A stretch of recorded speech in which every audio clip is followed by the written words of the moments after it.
Shalom, shalom à toutes et à tous et bienvenue encore une fois à ce temps de méditation matinale. Je suis Laure Prato et j'ai été missionnée ce matin pour apporter la méditation. Alors nous allons élever nos voix. Père, nous te disons merci, nous te bénissons Seigneur, Père de grâce. Toi qui nous donnes la possibilité de nous lever ce matin, tu as encore une fois renouvelé, Seigneur, ton amour, tes bontés, ta fidélité dans chacune de nos vies. Et tu nous permets, Seigneur, de repartir aujourd'hui avec de nouvelles bases. Parce qu'aujourd'hui, Seigneur, tes bontés sont renouvelées. Parce qu'aujourd'hui, Seigneur, tu nous donnes une nouvelle capacité, Seigneur, d'agir et de pleinement manifester ta parole dans notre quotidien. Merci, Père, pour ta main qui est à l'œuvre dans chacune de nos vies. Au nom de Jésus. Amen. Shalom encore une fois bien-aimés et bienvenue à ce moment. Nous allons commencer du coup à travers le verset de base de Genèse chapitre 12 versets 2 à 3. La parole de Dieu nous dit « Je ferai de toi une grande nation, je te bénirai et je rendrai ton nom grand. Et tu seras une source, tu seras une bénédiction. Je bénirai ceux qui te béniront et je maudirai ceux qui te maudiront. Et en toi, toutes les familles de la terre seront bénies. » Donc c'est vraiment Dieu qui parle en fait à Abraham. Il dit, je ferai de toi une grande nation. Je te bénirai, je rendrai ton nom grand. Et tu seras une bénédiction. Je bénirai ceux qui te béniront et je maudirai ceux qui te maudiront. Et en toi, toutes les familles de la terre seront bénies. Alors bien aimé, je vais juste vous raconter une petite anecdote. Il s'agit en fait là du président Obama qui était encore au pouvoir à ce moment-là. Et un après-midi comme ça, donc il se lève, il va dans un restaurant avec quelques-uns de ses collaborateurs pour aller manger dans un fast-food en fait. Et donc au départ en fait c'est un fast-food standard, un fast-food normal. Et où les gens y allaient mais de temps en temps. Et donc en fait on peut le voir sur internet et tout, on le voit à la caisse, il est à la caisse et lui-même il est en train de passer commande et il demande du coup à ses collaborateurs ce que chacun veut bien manger et on le voit en fait sortir sa carte bancaire et payer. Donc il règle en fait à la fin toute la commande en fait qu'il avait pris. Et après que le président Obama ait mangé dans ce fast-food, le chiffre d'affaires de ce restaurant a vraiment quadruplé. Ça veut dire que du coup, à partir du moment où le président Obama a mis pied dans ce restaurant, du jour au lendemain, en fait, le standing du restaurant a complètement changé. Et les gens, en fait, on a observé tout simplement que les gens venaient vraiment de très loin, avec un seul désir, qui est celui d'aller du coup manger dans ce même restaurant-là où le président des États-Unis avait mangé, ou s'asseoir en fait, où vraiment un président charismatique comme Obama a mangé. Et par la suite, on voit tout simplement du coup que l'histoire de ce restaurant et la vie de son propriétaire ont radicalement et positivement changé. Ça veut dire que après qu'Obama ait mangé dans ce restaurant, la vie du propriétaire a totalement été changée, a totalement été transformée parce que tout simplement le président des États-Unis en fait avait fait le choix d'aller manger dans ce restaurant-là. Et donc ce fast-food-là en fait qui était insignifiant a vraiment pris de l'ampleur, s'est vraiment étendu au point d'ouvrir vraiment des franchises un peu partout dans le monde, juste à cause de la présence à cause de la présence du président des États-Unis en fait dans ce restaurant-là. Le restaurant a totalement changé et a vraiment pris de l'ampleur au point d'ouvrir vraiment des franchises vraiment partout.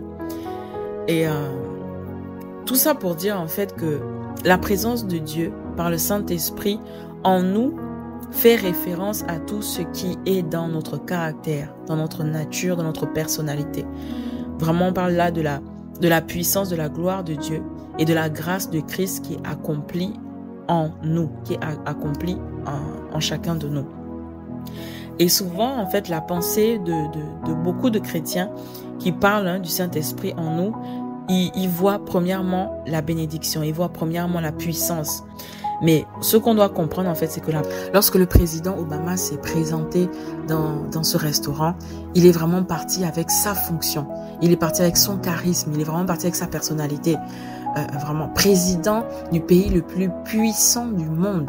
Voilà, c'est vraiment en fait le président en fait qui a été accueilli dans ce restaurant-là. Et donc quand les gens en fait l'ont accueilli, les personnes en fait qui étaient dans ce restaurant ont accueilli le président des États-Unis. Et pareil, la présence de Dieu en fait dans notre cœur par le Saint-Esprit fait référence à tout ce qui est dans le caractère, dans la nature, la personnalité, dans la puissance de la gloire et de la grâce de Dieu manifestée en Christ au-dedans de chacun de nous. C'est vraiment ça en fait. Ça veut dire que la présence de Dieu vient avec sa nature, son caractère, avec sa personnalité. La vérité, c'est que c'est normal, c'est naturel. Là où il y a Dieu, il y a sa bénédiction. Là où il y a le Saint-Esprit de Dieu, il y a sa puissance et sa gloire. C'est automatique. Là où il y a Dieu, il y a sa bénédiction. Là où il y a le Saint-Esprit pleinement établi, pleinement manifesté, il y a sa puissance et sa gloire. Et c'est plutôt en fait à nous de nous poser la question, comment est-ce que nous accueillons au-dedans de nous le Saint-Esprit? Comment est-ce que nous l'accueillons en fait, nous, en tant qu'enfants de Dieu? Quelles sont les dispositions de notre cœur lorsqu'on nous dit que nous sommes le temple du Saint-Esprit? Dans ce cas-là, par exemple, où on a parlé d'Obama qui est arrivé dans un restaurant et la vie en fait du propriétaire ou bien l'histoire de ce restaurant a totalement changé. Là, aujourd'hui, bien aimé, pour toi, pour moi, pour nous, on parle vraiment en fait du Dieu créateur de l'univers, de la présence en fait du Dieu créateur de l'univers que nous recevons dans notre cœur.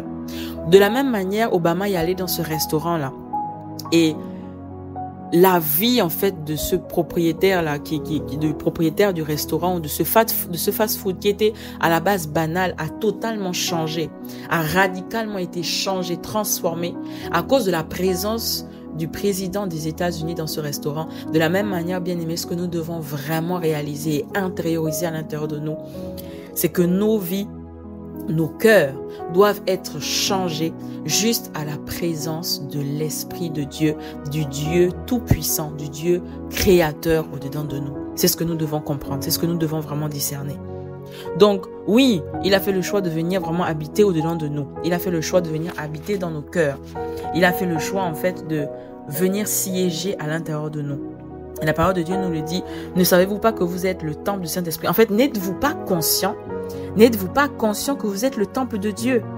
Donc, comment est-ce que nous prenons cette vérité? Comment est-ce que nous prenons cette vérité? Comment est-ce que nous sommes conscients en fait de cette vérité? Comment est-ce que nous l'accueillons au-dedans de nous? Voilà. Est-ce que nous avons fait vraiment en fait ce qui se doit? Est-ce que nous avons tout fait en fait? Est-ce que nous avons tout mis en place? Est-ce que nous avons tout apprêté pour faire ce qu'il faut pour qu'il soit convenablement accueilli au-dedans de nous? La question en fait vraiment de ce matin est comment est-ce que nous l'accueillons? Comment est-ce que tu l'accueilles, bien-aimé, à l'intérieur de toi? Tu sais que tu es le temple de Dieu, tu es le temple du Saint-Esprit. Comment est-ce que tu l'accueilles? Comment est-ce que tu accueilles le créateur de l'univers, le créateur de notre vie? Il nous faut vraiment en fait comprendre que nous devons l'accueillir avec crainte, avec révérence, la révérence qui lui est due. Là, on ne parle pas juste d'un président, on parle vraiment du Dieu créateur, du Dieu qui nous a créés, le Dieu de toute création. Est-ce que nous l'accueillons voilà, comme il se doit? Est-ce que nous nous empressons de mettre en ordre tout ce qu'il faut? Est-ce que nous nous empressons de mettre en ordre tout ce qui doit être fait parce que nous accueillons le Seigneur de notre vie? Ou bien on le fait de manière banale? Des fois, on est chrétien depuis 20 ans, depuis 30 ans, que il n'y a même plus cette révérence-là qui fait que on accueille quelqu'un vraiment de particulier. C'est le Dieu tout-puissant. Le Dieu tout-puissant. Est-ce que nous le considérons à tel point que ce qui était mauvais, ce qui était sale, ce qui était impur, nous faisons très rapidement en fait le ménage? Est-ce que nous faisons disparaître toutes ces choses parce qu'il y a vraiment quelqu'un d'important, le Seigneur des Seigneurs, que nous devons accueillir, que nous devons entretenir au-dedans de nous? L'illustration du président Obama que j'ai utilisée au début peut être vraiment pris en parallèle. Avec notre manière de faire avec Dieu. Notre manière, en fait, notre relation tout simplement que nous avons avec Dieu. Donc, c'est sûr que le protocole d'État, alors que le président Obama devait se rendre dans ce fast-food-là, c'est sûr que le protocole d'État avait sûrement précédé la venue du président. C'est sûr et certain que le protocole d'État avait tout mis en place pour préparer le terrain, Donc vraiment voir la logistique, la propreté des lieux, vraiment pour s'assurer que lorsque le président arrive, qu'il soit assez à l'aise.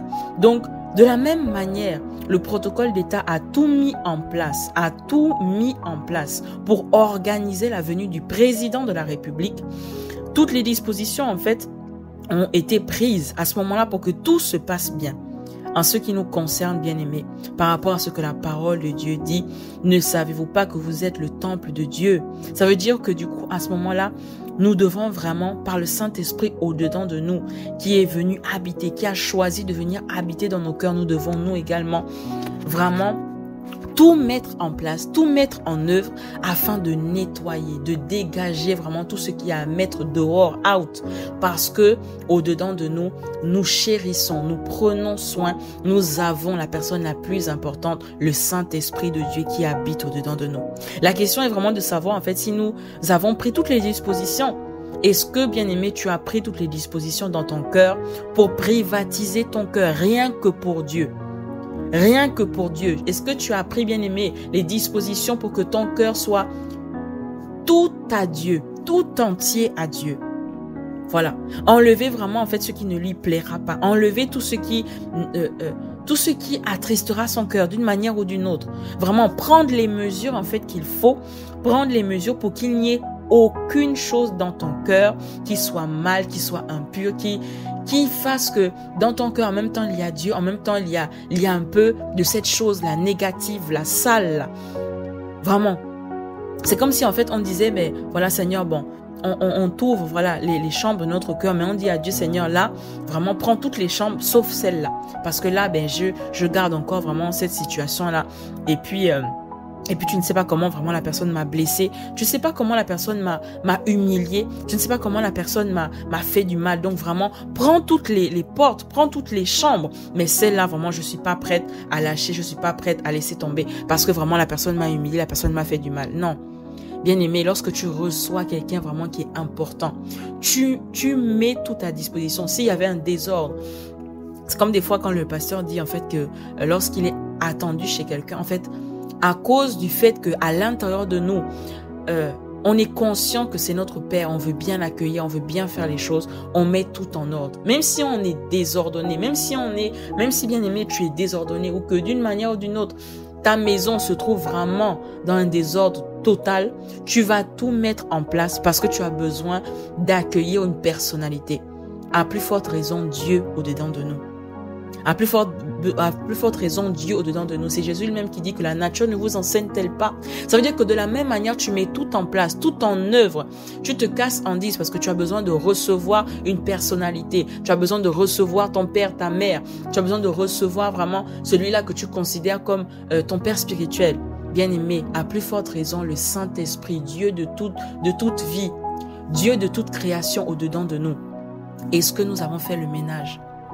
Est-ce que nous avons fait disparaître tout ce qui peut le déshonorer, tout ce qui peut le mettre mal à l'aise, tout ce qui peut mettre mal à l'aise Dieu au-dedans de nous? Tout ce qui peut faire qu'il ne soit pas vraiment honoré, qu'il ne soit pas convenablement accueilli comme il se doit. Vraiment qu'il n'y ait pas de cohabitation. Qu'il n'y ait pas de cohabitation, ça veut dire que dans ton cœur, il y a un coin où il y a Dieu et il y a un coin où il y a une petite pourriture, une petite odeur, voilà, pas très bonne, une petite pourriture d'orgueil. Nous devons vraiment en fait arriver à comprendre que nous sommes le temple. Nous sommes le temple du Dieu vivant, le temple de l'Esprit de Dieu. Et que comment est-ce que nous l'accueillons? Comment est-ce que vraiment nous prenons conscience qu'il est là au-dedans de nous? Qu'est-ce que nous faisons pour l'accueillir, pour qu'il soit vraiment à l'aise chez nous, chez lui? Bien-aimés, nettoyons, enlevons tout ce qui n'est pas de lui, tout ce qui est qui a comme une sorte de pourriture, vraiment. Et ça peut être l'orgueil, ça peut être la méchanceté, ça peut être la rébellion, ça peut être vraiment un cœur dur. Mettons toutes ces choses de côté parce que vraiment nous voulons qu'ils se sentent à l'aise chez nous. Et la parole de Dieu dit que sa présence en fait nous permettrait d'avoir un cœur nouveau, un esprit nouveau. Donc nous le laissons rentrer dedans de nous et nous disons Seigneur, nous voilà. nous savons que tu es là maintenant.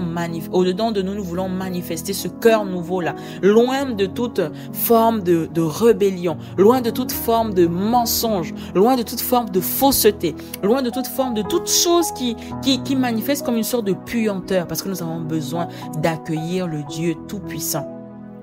Et nous ne pouvons pas en fait continuer à penser et à agir de la même manière qu'avant sa présence en nous. Nous ne pouvons pas continuer à agir de la même manière qu'avant sa présence en nous. S'il est là, il apporte toutes choses excellentes. Il apporte toutes choses merveilleuses. Et nous devons, nous, à notre niveau, veiller sur l'état de notre cœur, nettoyer, faire le ménage, planifier, organiser, parce qu'il y a une personne importante qui est là. Et notre ancienne manière en fait de penser, nos paroles ou nos actions mauvaises doivent être changées à cause de la présence de notre Créateur. Ça veut dire que nos désirs, nos envies égoïstes doivent être totalement éliminés pour que tout ce que le Saint-Esprit veut, tout ce que le Saint-Esprit demande, nous arrivons en fait vraiment à le lui donner afin qu'il se plaise en nous. Afin qu'il ne soit pas attristé, mais qu'il se plaise totalement en nous. Et c'est vraiment comme ça qu'il pourra se répandre en nous. Parce qu'il prend plaisir dans notre cœur. Parce qu'il prend plaisir, il sait que nous avons tout abandonné. Nous avons tout rejeté. Nous avons tout nettoyé. Il prend plaisir en nous. Et vraiment, il fait de nous sa demeure et un vase de bénédiction pour nous-mêmes et pour les autres. Et pour les autres. Et lorsqu'il arrive, lorsqu'il se manifeste, il se déploie totalement. Lorsqu'il se répand totalement en nous, qu'est-ce qu'il nous apporte? Bien-aimé, si tu es né de nouveau, sache que tu n'es pas juste un garçon ou une fille bénie. Tu n'es pas juste un homme ou une femme bénie. Mais en fait, tu es vraiment une bénédiction. Tu es une bénédiction. Donc, non seulement Dieu a béni par exemple Abraham, mais il a également fait de lui une bénédiction. Le pasteur prend souvent l'exemple pour nous faire comprendre en fait ce que c'est que d'être vraiment une bénédiction pour les autres. Et il nous parle du tuyau d'arrosage. Et le tuyau d'arrosage en fait transporte de l'eau dont les fleurs ont besoin, dont les plantes ont besoin. Et lorsque le tuyau d'arrosage a besoin d'eau, bien aimé, il n'a pas besoin de demander, il n'a pas besoin de rechercher, de quémander. Vu que l'eau passe par lui en fait, il n'a pas besoin d'aller chercher l'eau ailleurs. Il en est de même pareil en fait pour nous lorsque nous devenons bénédiction de Dieu, lorsque nous sommes vraiment une bénédiction pour les autres et à travers en fait la présence de Dieu au-dedans de nous, nous n'avons pas besoin de supplier, nous n'avons pas besoin de quémander, nous n'avons pas besoin de rechercher ailleurs puisque notre cœur est vraiment en fait son temple totalement privatisé pour Dieu. À ce moment-là, nous devenons des instruments de Dieu pour qu'il puisse également nous bénir à notre tour. Et il dit à Abraham, je ferai de toi une grande nation. Je te bénirai et je rendrai ton nom grand et tu seras une bénédiction. Et dans Galates chapitre 3 verset 29, il dit et si vous êtes à Christ, vous êtes donc postérité d'Abraham et héritier selon la promesse.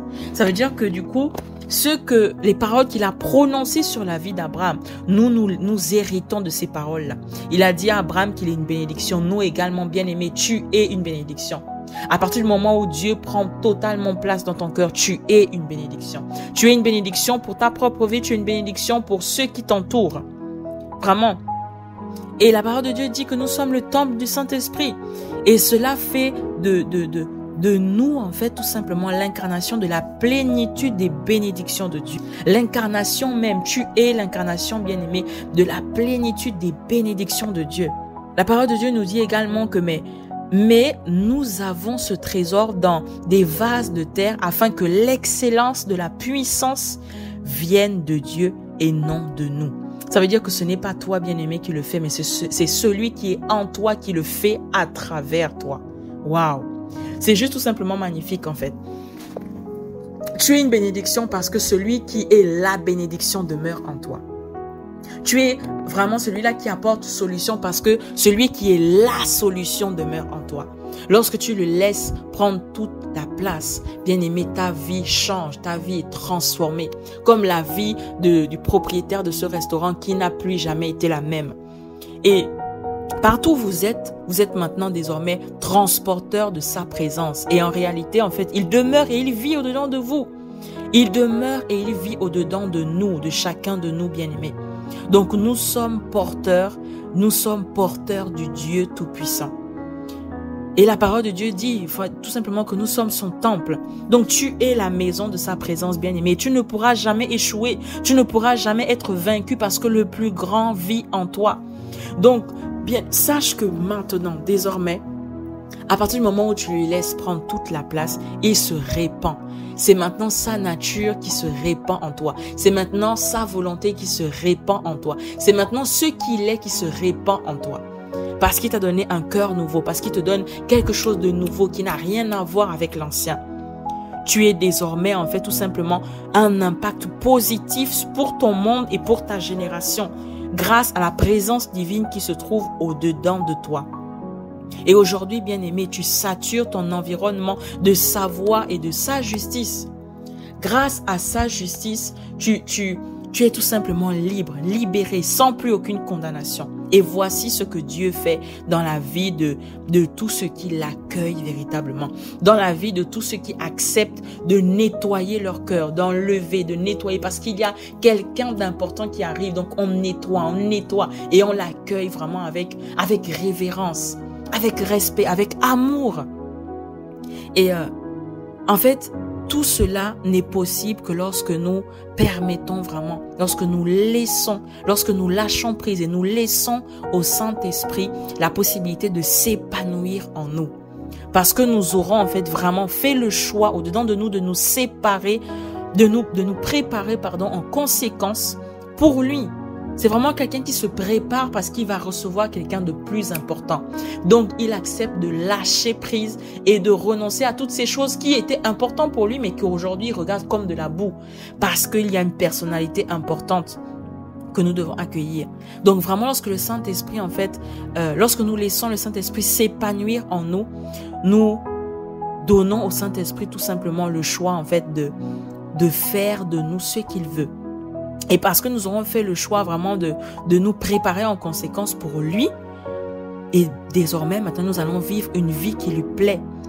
Une vie, en fait, qui lui plaît totalement. Tant dans nos pensées, dans nos paroles que dans nos actions. Ça veut dire que totalement, esprit, âme et corps, nous lui plaisons totalement, entièrement. Alléluia. Vraiment, nous allons élever nos voix. Nous allons élever nos voix et bénir le Seigneur et vraiment désirer, avoir ce cœur-là qui désire juste sa présence. Parce que nous prenons conscience que sa présence est plus importante que toute autre chose, que toute autre émotion, que toute autre saleté, que toute autre pourriture qui a voulu prendre place à l'intérieur de nous. Alors nous élevons nos voix, Père, nous voulons vraiment te dire merci. Nous te sommes infiniment reconnaissants. Parce que ta parole nous fait du bien. Ta parole nous ranime, nous restaure, Seigneur. Remets la vie au-dedans de nous où il y avait, Seigneur, la crainte, l'incrédulité. Merci, Père, parce que désormais, maintenant, ta parole nous fait du bien. Elle nous permet, Seigneur, de rétablir la vérité. Merci, Père, parce que désormais, Seigneur, oh Dieu, peut-être que pendant longtemps, nous avons banalisé ta présence en considérant la colère, en considérant le mensonge, en considérant, Seigneur, la peur, en considérant, Seigneur, la méchanceté vis-à-vis de nos frères, vis-à-vis de nos sœurs. Oh, Seigneur, pardonne-nous. Pardonne-nous parce que nous avons voulu, Seigneur, garder toutes ces choses au-dedans de nous. Mais maintenant, nous voulons vraiment faire le nettoyage. Nous voulons, Seigneur, oh Dieu, mettre toutes ces choses dehors parce que au-dedans de nous, Seigneur, alors que nous sommes ton temple, alors que nous voulons, Seigneur, te recevoir dedans de nous, Seigneur, nous voulons nettoyer, enlever toutes ces choses qui cohabitaient avec toi, parce qu'il y a une personne plus importante, parce qu'il y a une personnalité importante pour nous. Oh, merci Seigneur, parce que dès maintenant, tu es celui-là qui prend toute la place. Plus aucune cohabitation. Nous voulons ouvrir toutes les chambres de nos cœurs et laisser partir les prisonniers, laisser partir toutes ces choses sales, mauvaises, Seigneur, qui avaient une mauvaise odeur, que nous gardions, que nous entretenions, Seigneur, dedans de nous. Parce que nous voulons, Seigneur, oh Dieu, mettre nos vies, nos corps, Seigneur, nos cœurs à ta disposition et à ta disposition seule. Que nos cœurs soient privatisés pour toi. Que nos cœurs soient tout entiers pour toi. Nous voulons, Seigneur, plaire à toi. Nous voulons plaire à ton cœur. Nous voulons que nos vies, Seigneur, te plaisent. Voilà pourquoi dès maintenant, nous laissons partir toutes ces choses sales. Nous voulons, Seigneur, que tu sois celui-là qui vienne, Seigneur, prendre toute la place au-dedans de nous. Merci Père, parce que lorsque tu t'établis, lorsque tu prends plaisir en nous, lorsque tu, Seigneur, oh Dieu, prends place, maintenant, Seigneur, nous sommes tout simplement, Seigneur, des bénédictions. Nous sommes des bénédictions, Seigneur, pour nos frères, pour, Seigneur, oh Dieu, notre famille, pour notre entourage, pour le monde, Seigneur, nous sommes une bénédiction. Oh, merci Père, parce que tu l'as dit à Abraham, et nous sommes nous également héritiers. Merci parce que dès maintenant nous bénéficions, Seigneur, de tout ce que tu as proclamé sur la vie d'Abraham. Alors que nous sommes enfants de Dieu maintenant, rattachés à toi qui est notre source. Nous croyons, Seigneur, oh Dieu, que nous ne promenons plus de regard inquiet, mais nous sommes rassurés de ce que nous sommes bénis, de ce que nous ne manquons de rien, de ce que tu pourvois à chacun de nos besoins. Parce que nous sommes, Seigneur, tout simplement comme un arrosoir qui est arrosé. Merci parce que maintenant, à travers nous, tu bénis le maximum de personnes. Toutes les familles de la terre seront bénies à travers nous. Merci Père parce que à travers nos vies, Seigneur, tu fais du bien, tu restaures, tu encourages, tu édifies, tu conseilles. Merci parce qu'à travers nos bouches, Seigneur, quelqu'un est béni au nom de Jésus. Oh, et parce que, Seigneur, nous acceptons de te laisser prendre toute la place au-dedans de nous. Seigneur, tu bénis un maximum de personnes et nous-mêmes également, nous sommes bénis. Nos vies sont bénies. Seigneur, nos foyers sont bénis. Merci Père parce que nos enfants sont bénis. Tu es celui-là, Seigneur, qui nous bénit de manière excellente. Merci Seigneur parce que oui, toutes ces choses arrivent parce que nous t'avons laissé prendre le plein contrôle dedans de nous et que nous avons fait de la place afin que tu sois le seul Seigneur de nos vies. Le seul maître sur notre cœur, au nom de Jésus. Amen. Shalom, shalom bien-aimés et passons vraiment une excellente journée dans la présence de Dieu. N'oublions pas de méditer, davantage de méditer la parole de Dieu et de faire la place afin que lui seul et lui seul soit le seul maître de notre vie. Shalom, shalom.